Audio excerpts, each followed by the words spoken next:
Ярмадада тұтылған украиналы Владислав Есипенко янына адвокатына кечірмейлер. Бұны Қырмақ Қорчалайжы группасы хабереті. Бұл есе яқаланған азапларға чектірілгенні таздықлай біле. Яқаланған Есипенканың Умар Арқадаш айтқанына көре ишгалжы таққатшыларының сөздеріне көре Владислав адвокат Эмиль Курбединовның ярдымындан вазгечкені аққанда весе қайымзалыған. Мартның 10-ында ФСБ қадемлері Шевченко абедесіне чече кетіріп қойған екі кішіні яқалығаны аққанда хабер пейда олды. Кривой Рог сакина Владислав Есипенко ве Алушта сакина Елизавета Павленко. Қадынның евінде тентув 8 саат девам еткен. Нетижеде о азат етіл Есипенко есе белі олмаған тарафқа алып кетілген. Мартның 12-сінде ишгалжелер махкемесі тұтылғанына 2 айға апске алды. Оны қанунсыз шекілде силя ішлеп шығарылмасында ве сақламасында қабатлайлар. Имая аққы бозылыбы. Ярым ел дегенде ишгалжелер сияси Мабус Ескендер Сулейманов и адвокаты берген шикаятны бақмаға қарар алған. Ама бақып, бақмақ үшін esas yok деп арет еткен. Да күзде Имайджи тарафы ФСБ таққатшыларының режасы esasында дава материалларынан таныш олма мұддетіні сыңырлаған қарарға шикаят берген еді. 57 томдан ибарет олған дава материалларынан Имайджи тарафы огреніп етіштірмегеніне бақмадан уйдырылған жинай дава Русияның Женеберби махкемесіне юлланылған.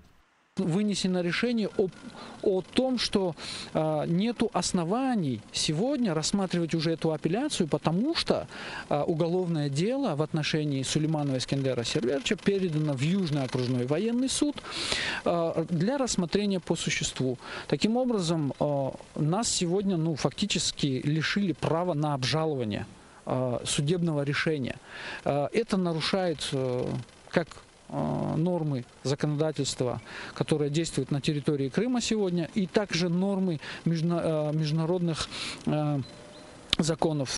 Ишгалжелер Ескендер Сулеймановны 2019 сенесі мартынан 27-сінде 23 қырым татарынен бәрабер Кутлеви полис тарамалары нетижесінде яқалап Хизбут Тахрирге алақасы бар деп терроризмде ве Русияда акиметні көчтен запт етмен тұлуында қабатлай. Қырымда 7 елдан берілі Русия ярмадана запт еткен вақыттан башлап тентулер девам етмекте. Еді қойу Қарасу-Базар районларында ве бұйық онларда яшаған Қырым татар фааллері ве миллиарекет іштіракшілері қанунсыз махкүм етілген Қырым татарларға қол тұтқанларына білдіріп видео мұражат айдынлаттылар. 2014 сенесінден берілі халық басқа алтында яшай дейлер. Башта Русия Меджлис фаалиетіні ясақ етті, азаларыны экстремизмде қабатла башладылар ве апске ташладылар. Sonra ise qabatlı olmagan insanlarını yaqalab terrorizmde qabatlайlar. Şimdi ise işgalciler hayriye işlerinin uğraşkan kadınlarını bile terrorizmge alakası olğanında şekli. Video müracaat iştirakçıları qaydetkenine göre 1944 senesi Qırım tatarlarga böyle kıbı yarlıqlar asılgan edi. Ama xalq bunyan razı olmadı ve şimdi de razı olmayacağını qaydettiler. Biz bilemiz, 44. senesinde öyle lağaplar bizim halkımıza endi takılgan edi. Biz bu lağaplarını kabul etmedik 44. senesinin. Bugün de 14. senesinden başlayan zulümünü göremiz ve bu lağaplarını kabul etmeyeceğimiz, etmedik ve özümüzün milletimizni biz bilemiz. O ballar bizim halkımız, o ballar bizlerden, biz ise onlardan. Сегодня мы собрались, чтобы выразить свое мнение относительно арестов, продолжающихся в Крыму. Они продолжаются на протяжении 7 лет, с тех пор, как пришла сюда Россия. Проблема вообще не в преступниках, потому что в Украине никто из нас не сажал, никто мусульман даже не трогал. А проблема в законах. В законах существуют такие слова, оказывается, за произнесение которых можно сесть на 20 лет в тюрьму. Это, конечно, нас очень сильно удивляет, и мы не можем понять, зачем. Зачем из народа делать преступника? Можно, оказывается, посунуть любому послушку, послушать, отфильтровать слова и найти те слова, которые законом запрещено говорить. Ясно. И вся часть, все наши братья сели за слова. Не за оружие, не за что, а просто за слова. Бүгін біздің халқымыз енді 14 seneden zulüm içine buluna.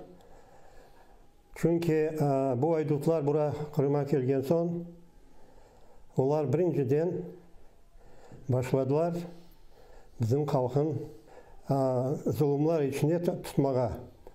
Яғни біздің халық мына бұл қиыншылықтарны енді 2 асырдан зияде мына более кыйынчылыкларда, зулумларда болуна. Ама бу зулумлар herkes bilеді, кімден шықса, қандан шықса. Bütün dünyаны aldatmağa что burada репрессиялар, олар репрессия дегел, bu күреш терроризмден. Эвел более видео мұражатларына Қарасу базар, Бақчысарай, Судақ, Ескі Қырым шehirlerinden Жанкой, Құрман, Ички Сейтлер районынан ақсақаллар айдынлатты. Февралінің 17-сінде Ярмаданның Бірқач районында Кутлеви полис тарамалары кечірілді. Нәтижеде 6 Қырым татары яқаланды. Азамат Июпов, Яшар Шихаметов, Ленур Сейдаметов, Тимур Ялкабов, Эрнес Ибрагимов и Олег Федоров. Эпсіні Хизбут Тахрирге алақасы бар деп террорчылықта ве Русияда әкиметні көчінен запт етмен тұлыбында қабатлай. Қырым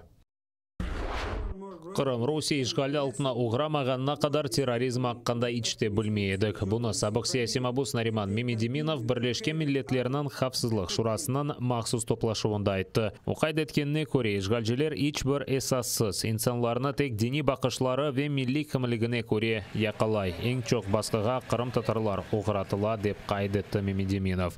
Rusiya hapishanelerinde ise işgalini tanımagan insanlar ve işgalciler geçirgen repressiyalarını aydınlatkan cemaat jurnalistlері ve faaller tutulmakta. Bunu dengiştirmek için halkara cemaatçılığının baskısını kuvvetleştirmeye çağırdı. Якщо різні правозахисні організації, міжнародні політичні організації звертатимуть більше уваги на утиски активістів та громадянських журналістів в Криму, якщо вони продовжуватимуть ефективні та цілеспрямовані дії, які сприятимуть звільненню політичних бранців, тоді ми безумовно досягнемо успіху. Rusiya işgalinin akıbetleri Kırım'dan uzakta da duyuladı. Birleşken Milletler'de Amerika Birleşken Devletleri'nin daimi temsilcisi Linda Thomas Greenfield. Onun sözlerine göre Rusiya Yarımadanı harbi bazaga çevirdi ve dünya tehlikesizligine bir xavf yarata. Buna beraber o Kırım azat etilivi için Ukrayna işdeşlerinin gayretlerini birleştirecek Kırım platforması teşkil etilgenini destekledi. Ukrayna Dışişleri Naziri Dmitro Kuleba ise dünyanı Rusiya cinayetlerine göz kapatmamağa çağırdı. Російська окупація і мілітаризація Криму мають наслідки, що поширюються далеко за межами України. Росія перемістила на півострів літаки, ракети, зброю та боєприпаси, здатні доставляти ядерну зброю, та збільшила свою військову присутність у Чорному, Азовському морях і Керченській протоці. Це загроза нашій спільній міжнародній безпеці. Настав час припинити російську окупацію Криму та її тривалу агресію на сході України. Ми сподіваємось продовжити нашу роботу з Україною, нашими союзниками та нашими партнерами саме з цією метою.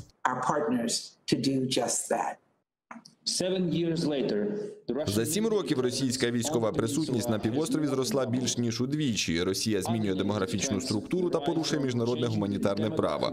Руйнівна політика Росії має на меті легітимізацію спроби анексії, закріпити статус-кво та захистити свої військові сили та розповсюдити вплив на весь Азово-Чорноморський регіон та Середземномор'я.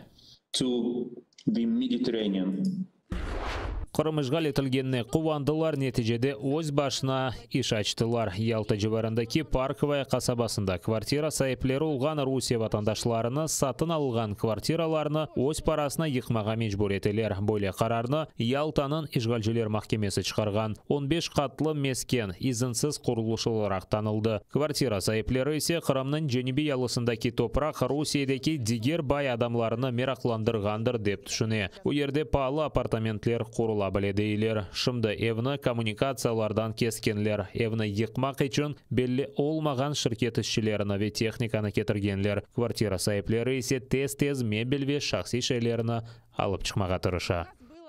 Возмущению нет предела. Говорят о том, что права жителей Крыма не нарушаются. Представитель России выступает в ООН с теми заявлениями, что в Крыму не нарушаются права. А как назвать нарушение прав собственности человека? Пришла Россия, мы все голосовали двумя руками, что пришла матушка Россия, которая нас защитит. А теперь получается, что наоборот, это мачеха, которая забирает у нас последние наши кровные сбережения. Но так же нельзя. Посмотрите весь южный берег. Мало Кавказа для Газпрома, для Сбербанка, которого здесь нету. Но зато им нужны здесь виллы. Жебеде бір Украина арбии яраланған. Анда душман күчлері 82 калибрлы майнлар атқан ве бұйы калибрлы граната ве құршун аты жетіртібатларына құлланған. Бірлешкен Құветлер операциясының аскері яраланған. Оңа дерал тибе ярдым беріліп госпитальге алып кеткенлер. Ол штабында хабар еткенлеріне көре аскернан сағлығына телуке жоқ. Душман күчлері жебенің дигер қысмында да атышуларыны тоқтатмады. 13 душман атышуына Украина арбилері қаршы атыш ачмаға мижбур олған. Окупанти продовжують здійснювати провокаційні обстріли із застосуванням забороненого мінськими домовленостями озброєння. При цьому противник збільшив кількість прицільних обстрілів позицій наших військових. Для припинення провокацій українською стороною СКК через СММ ОБСЄ оперативно вводиться режим тиші. Наголошуємо, підрозділи Збройних сил України неухильно дотримуються досягнутих домовленостей щодо припинення вогню та є послідовними у виконанні